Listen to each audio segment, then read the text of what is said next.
आइए विद्यार्थियों, शुरू करते हैं कक्षा 10 गणित की क्लास। और हम लैसे और मैसे से संबंधित प्रश्न पढ़ रहे थे। इसी क्रम में आगे बढ़ते हुए अब हम आगे के प्रश्नों को सोल्व करेंगे। तो प्रश्न नंबर 1 है, 140 को अभाज्य गुणनखंड के गुणनफल के रूप में व्यक्त कीजिए। तो सबसे पहले हमें 140 के अभाज्य गुणनखंड ज्ञात करने हैं। तो 140 के अभाज्य गुणनखंड ज्ञात करने के लिए 140 को लिखेंगे। अब हम इसको सबसे छोटी अभाज्य संख्या से भाग देंगे। तो 2 से हमने 140 को भाग दिया तो 70 बार भाग हो गया। 2 से फिर 70 को भाग दिया तो 35 बार भाग हो गया। 5 से 35 को भाग दिया तो 7 बार, और 7 से 7 को भाग दिया तो 1 बार। तो ये 140 के अभाज्य गुणनखंड प्राप्त हुए। अब इन अभाज्य गुणनखंडों को गुणनफल के रूप में व्यक्त करना है। तो 140 बराबर, तो ये जो प्राप्त हुए अभाज्य गुणनखंड है इनको गुणनफल के रूप में व्यक्त करेंगे। तो 2 गुणा 2 गुणा 5 गुणा 7, तो ये 140 के अभाज्य गुणनखंडों का गुणनफल रूप प्राप्त हो गया। अब आगे बढ़ते हैं प्रश्न नंबर 2, 26 और 91 का लैसे तथा मैसे ज्ञात कीजिए तथा यह सिद्ध कीजिए कि दो संख्याओं का गुणनफल मैसे तथा मैसे गुणा लैसे होता है। तो सबसे पहले हमें 26 और 91 का लैसे और मैसे ज्ञात करना है। लैसे और मैसे ज्ञात करना पिछली कक्षा में बताया गया था। उसके लिए 26 और 91 के हम अभाज्य गुणनखंड कर लेंगे। 26 के जो अभाज्य गुणनखंड होंगे वो होंगे 2 गुणा 13, और जो 91 के अभाज्य गुणनखंड होंगे वो होंगे 7 गुणा 13। अब हम मैसे देखते हैं। तो मैसे बराबर, मैसे के बारे में कल बताया था कि जो संख्या कॉमन होगी वही मैसे होगी। तो कॉमन संख्या हुई 13, तो मैसे हुआ 13। अब लैसे को देखते हैं। लैसे में बताया था कि जो संख्या कॉमन है उसको लिखना है और बाकी बची हुई सभी संख्याओं को भी लिखना है। तो संख्या कॉमन थी 13, तो 13 को लिख लिया, और बाकी बची हुई दो संख्याएं हैं, एक है 2, एक है 7। तो 13 गुणा 2 गुणा 7, तो इन सब की गुणा करने पर 182 इन दोनों संख्याओं का लैसे हो जाएगा। अब हमें सिद्ध करना है कि दो संख्याओं का गुणनफल बराबर मैसे गुणा लैसे। तो अब हम इसको लिख लेते हैं कि दो संख्याओं का गुणनफल बराबर मैसे गुणा लैसे। दो संख्याएं 26 और 91 है, मैसे और लैसे 182 और 13 है।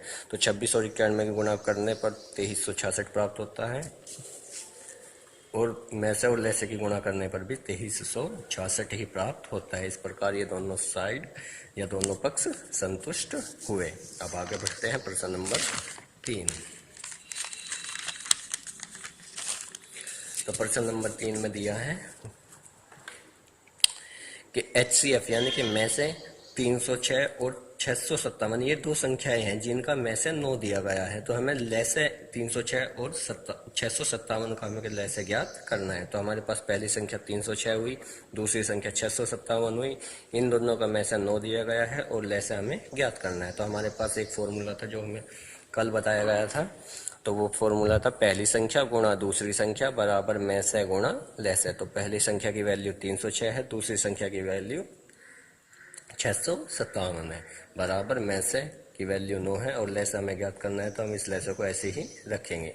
अब ये जो 9 यहाँ पे गुना में लिखा हुआ है इसे दूसरी तरफ लेकर के जाएंगे तो ये भाग में चला जाएगा। 306 गुणा 657 भाग में 9 बराबर लैसे। 9 से 306 को भाग करेंगे। 9 से 306 को भाग करने पर प्राप्त हुआ 34। 34 की गुना 657 में करने पर 22,338 इन दोनों संख्याओं का लैसे होगा। तो इस प्रकार के सभी प्रश्न बड़ी ही आसानी से आप कर सकते हैं। अब इसी में आगे बढ़ते हुए एक प्रश्न और देखते हैं।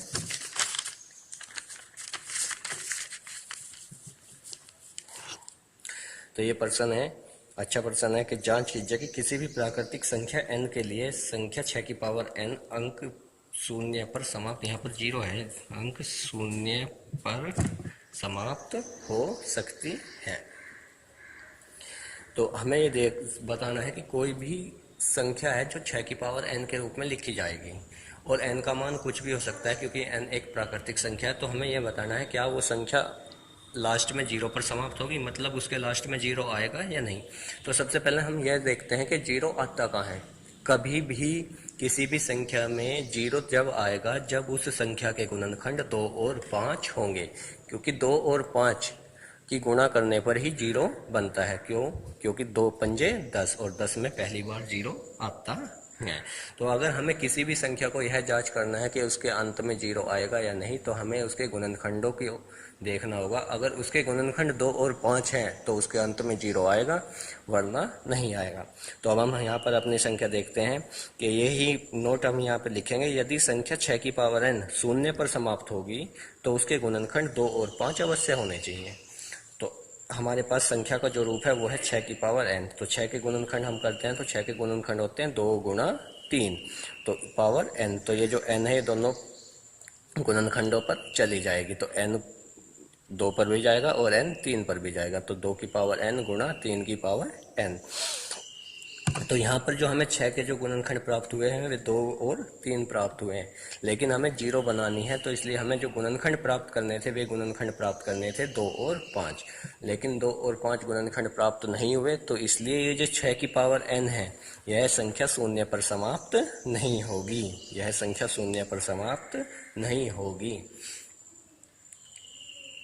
अब आप इस प्रश्न को अच्छे से समझे होंगे। ऐसे ही आप बचे हुए प्रश्न आपकी एनसीईआरटी बुक में हैं, आप उनमें से करेंगे, और मैं अभी होमवर्क के तौर पर आपको एक पीडीएफ भेज रहा हूँ। आप सभी उन प्रश्नों को सॉल्व करके मुझे वापस भेजेंगे। ठीक है, धन्यवाद।